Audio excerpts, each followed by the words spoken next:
A vegades ens pensem que a les ciutats no tenim la natura a prop, però a Lleida ho tenim molt fàcil, mireu què hi ha.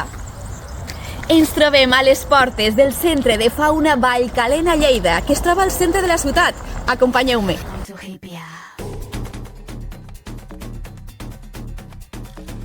L'objectiu d'aquest centre és cuidar, curar i criar espècies en perill d'extinció de la fauna autòctona i deixar-los en llibertat per evitar la cautivitat.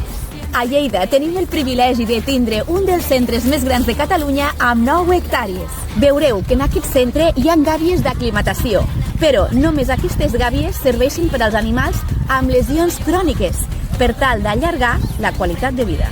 Aquests animals serveixen d'entrenadors personals dels animals que s'han rescatat.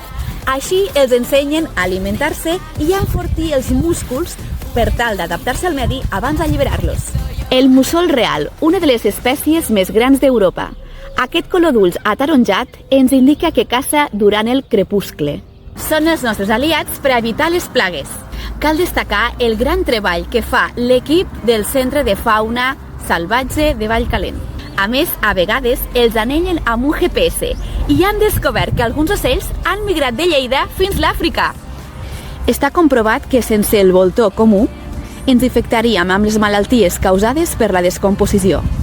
Si us plau, si us trobeu un animal salvatge, no el porteu a casa ni intenteu domesticar-lo.